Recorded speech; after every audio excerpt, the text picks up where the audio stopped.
పుష్ప ప్రపంచకంలో మనకి ఎక్కడ దొరకని సరుకు మనకి ఎక్కడే దొరుకుతుంది పుష్ప. హలో నమస్తే అండి అందరికీ. మనం ఇంకో జర్నీ చేస్తున్నాం. ఎక్కడ కానో చూస్తున్నారా? పదండి చూపిస్తాను. ఊరు వెళ్ళడానికి బస్సు కోసం చాలా సేపటి నుంచి వెయిట్ చేస్తున్నాను, కానీ ఈ బస్సులు ఇప్పుడు లేట్ అయ్యి హైదరాబాద్లో వెయిట్ చేసి మనకి చిరాకు రావాలి తప్ప బస్సులు మాత్రం టైంకి రారు. నేను బస్ బుక్ చేసినప్పుడు ఒక వ్యాన్ వచ్చి పికప్ చేసుకుంటుంది అనుకున్నాను, కానీ ఎంత పెద్ద వ్యాన్ అనుకోలేదు. చూసారా, ఒక టిప్పర్ ఆటో అనమాట. ప్రకృతి కోసం బస్సు సైడ్ కాపాడు. మొత్తం జర్నీ మీకు చూపిస్తే చిరాకు వస్తుందని చూపించలేదు. ఎర్లీ మార్నింగ్ 6 or 7 అనుకుంటా బస్సు పక్కగా ఆపాడు. బ్రష్ చేసుకోవడానికి టిఫిన్ చేయడానికి. అంటే రాజమండ్రి దగ్గరలో మురారి అనే ఊరి దగ్గర ఆపాడు. ఫైనల్లీ మనం రావాలనుకున్న ఊరు వచ్చేసాం. ఎక్కడ కానుకున్నారా? త్వరలో మీకు చూపిస్తాను. చూడగానే మీరు షాక్ అయిపోతారు. పోలీసు వాళ్ళు హెల్మెట్ లేని వాళ్ళని పట్టేసుకుంటున్నారు. నన్ను ఎక్కించుకోవడానికి రమ్మన్న వాళ్ళని ఇక్కడికే రమ్మన్నారు. ఒకవేళ వాళ్ళు వస్తే వాళ్ళని కూడా పట్టేసుకుంటారు. ఇద్దరం దొరికేస్తాం. బొడ్డోడు పర్స్ తీసి డబ్బులు ఇచ్చాడు ఆటోడికి. మనకు ఆ టైంలో జేబే ఉండేది కాదు. ఇప్పుడు పర్సలే మెయింటైన్ చేస్తున్నారు. ఫైనల్ గా మనం ఎక్కడికి వచ్చామంటే వైజాగ్ వచ్చాం. చాలా మందికి ఏపీలో వైజాగ్ అంటే చాలా ఇష్టం. నేను ఇక్కడికి రావడానికి కారణం ఏంటంటే మ్యారేజ్ కోసం వచ్చాను, కానీ వైజాగ్ లో మ్యారేజ్ కాదు, వేరే ఊర్లో మ్యారేజ్. మరి వైజాగ్ దరిదాపుల్లోకి వచ్చి వైజాగ్ బీచ్ కి వెళ్ళకపోతే ఎలాగా? మరి బీచ్ ని చూద్దామని చెప్పి అలాగ వచ్చాను. మ్యారేజ్ కి వెళ్ళాలంటే మంచి షాపింగ్ చేయాలి కదా, అందుకని షాపింగ్ వచ్చాను. షర్ట్ బాగుంది కదా, కానీ ఈ షర్ట్ కొనుక్కోలే. మ్యారేజ్ వచ్చి మనకి వైజాగ్ దగ్గరలో, అంటే పెందుర్తి దగ్గరలో అనుకుంటా, ఏదో ఊరు మొత్తానికి. మనకు అంత ఐడియా లేదు, కానీ చుట్టుపక్కల పొలాలను చూస్తుంటే భలే ఉంది. ఈ చుట్టుపక్కల పొల్యూషన్ ఉండదు, ఏం ఉండదు, కాబట్టి సిగ్నల్ కూడా ఉండదు. ఎలాగో ఒకలాగా గూగుల్ తల్లిని చూసుకుంటూ మనం ఏదోలాగా ఈ ప్లేస్కి వచ్చేసాము. ఈయనే మన పెళ్లి కూతురు వాళ్ళ బ్రదర్. వీళ్ళే మన బ్యాచ్. మన కోసం చాలా సేపటి నుంచి వెయిట్ చేస్తున్నారు. మనం లేట్ గా వచ్చాము. పొద్దున్న నుంచి టిఫిన్ చేయలేదు, భోజనం చేయలేదు. సో భోజనం చేయడానికి వెళ్తున్నాము. వీళ్ళందరూ రోజు కలిసేవారే, కానీ నేనే బయట నుంచి వచ్చాను. కానీ వీళ్ళు ఎప్పటి నుంచో సంవత్సరాల నుంచి కలుసుకోలేనంత డిస్కషన్ అయితే పెట్టుకుంటున్నారు. అబ్బాబ్బాబ్బా, ఈ ఆడవాళ్ళ దగ్గర ఏదో ఒక టాపిక్ ఎప్పుడో ఒక టైంలో ఏదో ఒకటి నడుస్తూనే ఉంటుంది. అసలు ఈ నోరు అనేది ఖాళీగా ఉండే ఉండదు. ఎవడొకటి గురించి మాట్లాడుకోవడం, ఏదో ఒకటి చేసుకోవడం. యాక్చువల్గా మన బ్యాచ్లో ఒక అమ్మాయి వెళ్ళిపోతుందని చెప్పి సెండ్ ఆఫ్ ఇవ్వడానికి వెళ్తున్నాము. మన గురించి ఎంతో దూరం నుంచి కలవడానికి వచ్చింది.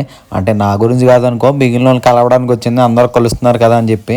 ఎలాగో వెళ్ళిపోతుంది కదా. ఇక్కడ పెళ్లి కొడుక్కి పెళ్లి కూతురికి ఏదో ఫంక్షన్ చేస్తున్నారు. ఫంక్షన్ ఏంటో నాకు కూడా తెలియదు. వెళ్ళిపోతున్నావు కదా, ఎలాగో అది కూడా చూసి వెళ్ళిపోతుంది, కానీ మళ్ళీ నైట్ పెళ్లికి ఉండవు కదా అని చెప్తే వచ్చింది. కానీ ఇక్కడ పెళ్లి కొడుక్కి పెళ్లి కూతురికి ఏదో చేస్తున్నారు. నాకేం అర్థం అవట్లేదు. సర్లే కదా అని చెప్పి అక్కడ ఉన్న మా ఓడికి ఫోన్ ఇచ్చి ఇక్కడ మన వాళ్ళందరినీ కవర్ చేయాలని చెప్తే మొత్తం అందరినీ కవర్ చేస్తూ ఉన్నాడు అనమాట. అక్కడ బోర్ కొడితే అక్కడ దగ్గరలో పొలాలు అయ్యే ఉంటే అక్కడికి వచ్చాము. ఈ లేడీస్ ఫోటోలు గీటోలు అన్ని దిగుతున్నారు అనమాట. సర్లే మిమ్మల్ని అందరినీ ఒక వీడియో తీస్తాను, ఏదో చేయండి అంటే పిచ్చికొక్క కరిచినట్టు పిచ్చి వచ్చిన వాళ్ళలాగా ఏదో పిచ్చిగా చేస్తారు. అవి చూసి నాకు అసలు నవ్వు ఆగలేదు.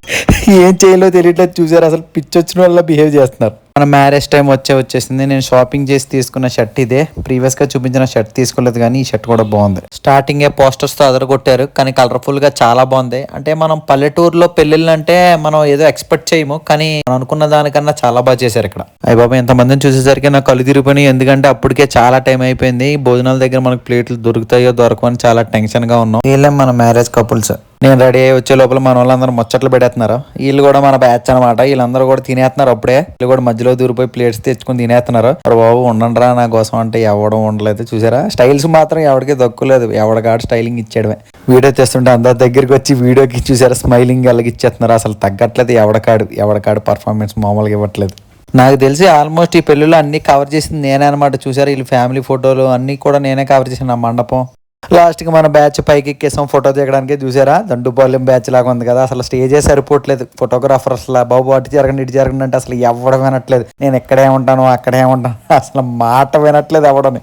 లాస్ట్ కి అందరూ బాగానే సెట్ అయ్యారు. వీడియోగ్రాఫర్ కి ఫోన్ ఇచ్చారో బాబు, నీట్ గా వీడియో తీరా బాబు అంటే మంచిగా బాగానే తీసాడు. గిఫ్ట్ ఇచ్చేస్తున్నారు. గిఫ్ట్ ఇచ్చేటప్పుడు కూడా ఎవడు ఒప్పుకుంటుంది, నేను పట్టుకుంటానంటే నేను పట్టుకుంటానని. అయిపోయింది, అందరూ వెళ్ళిపోతున్నారు. మరి రేపటి నుంచి ఎవరి పనులకు వాళ్ళు వెళ్ళిపోవాలి కదా, అందుకని చెప్పేసి వెళ్ళిపోతున్నారు అనమాట. పెళ్ళికొడుకు ఫ్రెండ్స్ రోజు ఇచ్చి ప్రపోజ్ చేయమన్నారు, కానీ పెళ్ళికొడుకు కొద్దిగా సిగ్గుపడుతున్నాడు పెళ్లి కూతురు కంటే. ఆ రిసెప్షన్ అయిపోయిన తర్వాత ఇక్కడ అంతా సంగీత్ స్టార్ట్ చేశారు. ఇక్కడ డాన్సర్స్, కొరియోగ్రాఫర్స్, మాస్టర్స్ చాలా మంది ఉన్నారు. అసలు మామూలు డెడికేషన్ కాదు వీళ్ళందరిదే. వీళ్ళందరినీ చూస్తుంటే నాకు ఒక డైలాగ్ చెప్పాలనిపించింది. ఏంటో తెలుసా? పుష్ప ప్రపంచకంలో మనకి ఎక్కడ దొరకని సరుకు మనకి ఎక్కడే దొరుకుతుంది పుష్ప అన్న డైలాగ్ చెప్పాలనిపించింది. ఎవరో ఫీల్ అవ్వకండి, మామూలు సరదాగా చెప్పాను అంతే. కానీ పెళ్లిలో ఇలాంటి సందడి లేకపోతే అసలు పెళ్లి చేసినట్టే ఉండదు. లాస్ట్ కి మన బ్యాచ్ కూడా దిగారు డాన్స్ చేయడానికి. ఇదంతా అరాచకం అనమాట. అరాచకం అని ఎందుకన్నారంటే ఇందులో నేను కూడా ఉన్నాను కాబట్టి. చూసి తరించండి. ముందు వాళ్ళు డాన్స్ చేసిన దగ్గర నుంచి మన వాళ్ళు అసలు ఆగట్లేదు, ఖచ్చితంగా ఎక్కి స్టేజ్ ఎక్కి డాన్స్ వేసేయాలని ఏదోటి వేసేద్దామని చెప్పేసి స్టేజ్ ఎక్కేసి డాన్స్ వేసి కుమ్మేసాం అనమాట. అక్కడ అందరూ కూడా విజిల్స్ క్లాప్స్ కొట్టేశారు. మన డాన్స్ చూసో తెలియట్లేదు, లేకపోతే మనం చేసిన యాక్షన్ కూడా తెలియట్లేదు. మొత్తానికి అయితే వాళ్ళందరూ ఎంజాయ్ అయితే చేశారు. మనం కూడా స్టేజ్ ఎక్కి చాలా రోజులైంది కదా అని చెప్పి అందరూ కూడా స్టేజ్ ఎక్కి చెత్త కొట్టేశారు అనమాట. నైట్ కరెక్ట్ గా పెళ్లి 3:20కో 3:30కో ఈ దుర్మార్గుడు నన్ను లేపేసి వచ్చే పెళ్లి చూడమని చెప్పాడు. నాకు ఫుల్ నిద్రలో ఉన్నాను, జర్నీలో నిద్ర లేదు, ఎక్కడా నిద్ర లేదు. అప్పటికే నిద్ర ఆపుకొని వచ్చి మరీ కూర్చున్నాను. పెళ్లి మాత్రం చాలా బాగా జరిగింది. పెళ్లి కొడుకు పెళ్లి కూతురు కూడా చాలా నిద్ర వచ్చేస్తుంది. నాకు అర్థం కాని విషయం ఏంటంటే ఈ పెళ్లి మొత్తాన్ని కవర్ చేసింది నేనే అనుకుంటున్నాను. ఎందుకంటే ఈ ఫోటోగ్రాఫర్కి ఇచ్చే డబ్బుల్లో నాకు కూడా సగం ఇవ్వాలని నేను ఎందుకు అనుకుంటున్నాను. సర్లే ఎన్ని తర్వాత చూసుకుందాం, కానీ వీళ్ళందరికీ ఒక మాట చెప్దాం, మనం అందరం కూడా హ్యాపీ మ్యారీడ్ లైఫ్.